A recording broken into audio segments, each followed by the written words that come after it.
Hi everyone, this is Andrew. Thank you for watching. Thank you for listening. Another beautiful day here in the sunny side of Western Massachusetts as it is Tuesday, June 10th, 2014.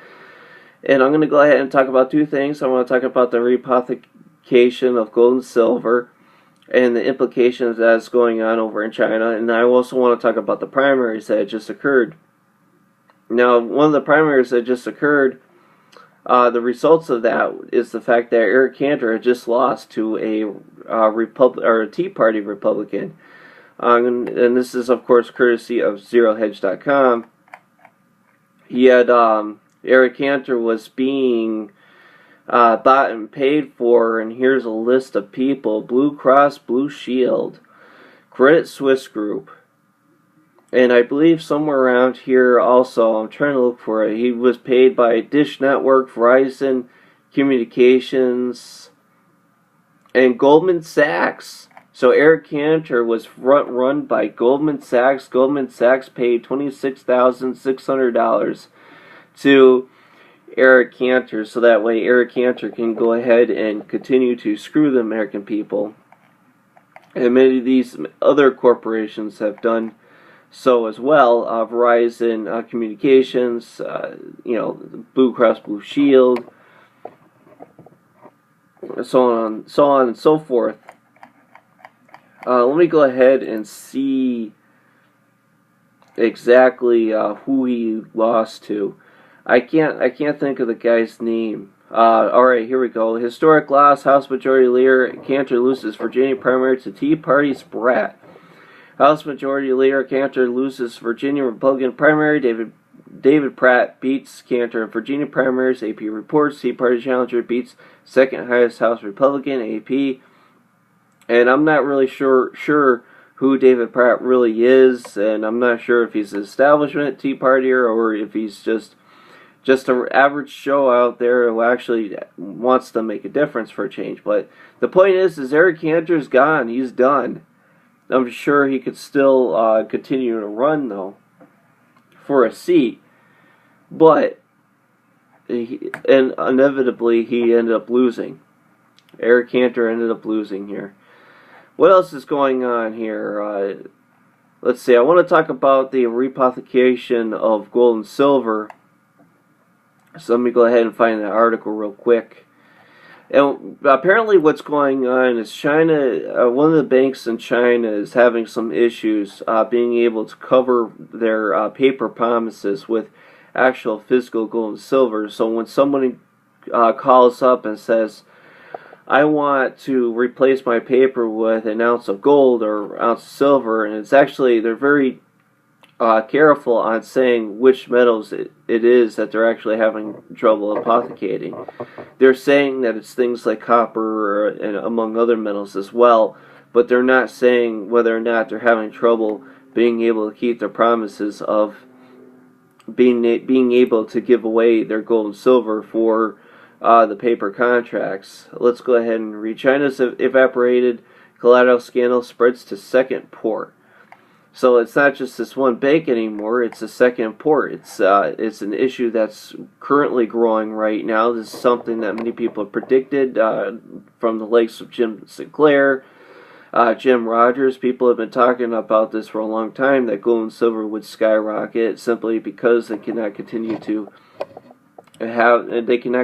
manipulate the markets and have the physical assets necessary to meet paper demand. So let me go ahead and read part of this article. Starting back in May of 2013, we first predicted that China's Lehman event, even more troubling than the recent advent of Chinese corporate bankruptcies and perhaps even its housing crisis, namely the discovery that behind China's virtually infinite rehypothecation machine, the backbone of its shadow funding markets, the amount of actual physical commodities is severely limited and misrepresented, meaning that for every paper claim on an underlying funding metal, there are pennies on the dollar, or renminbi, as the case may be of actual underlying collateral, or as MF Global's John Corzine may say, it's evaporated. A year later, this too prediction has come true, and overnight, none other than Goldman laid out a checklist of just how the recent revelation that not all bonded warehouses at the port of Qingdao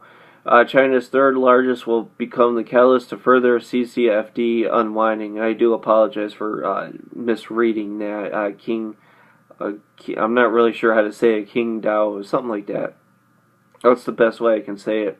And while this story is very slow to gain prominent media coverage for obvious reasons, the few outlets that have been keeping it continue to disclose ever more troubling details, of which the latest and greatest one is not that China Key Bank, state-owned CITIC Resources, has moved to secure the metals it hopes it has possession at Qingdao. This was perfectly expected, and the only question was who would be the first counterparty to admit that there is a massive repothacation problem and will be the second leg in the crisis, as one claimant after another rush for their physical, only to find that it has been pledged a countless number of times to other counterparts.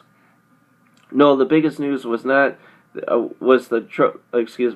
biggest news was that the troubles at Qingdao, which, as we noted, is merely the third largest Chinese port, have now spread to a second Chinese port at Pagliao, which is also located in the Shandong province. Putting some numbers for context, Qingdao's copper inventory is about 50,000 tons compared to 800,000 tons in Shanghai. Analysts say there is little evidence for now that traders in Shanghai fraudulently have pledged collateral to banks, said Chang, an analyst with Barclays Research in Singapore. Little evidence will become lots in the coming days when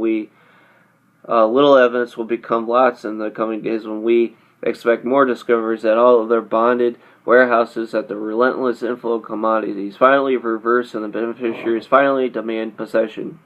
As everyone who has followed even the simplest Ponzi scheme knows, this is the part of the life cycle when many tears are shed by most.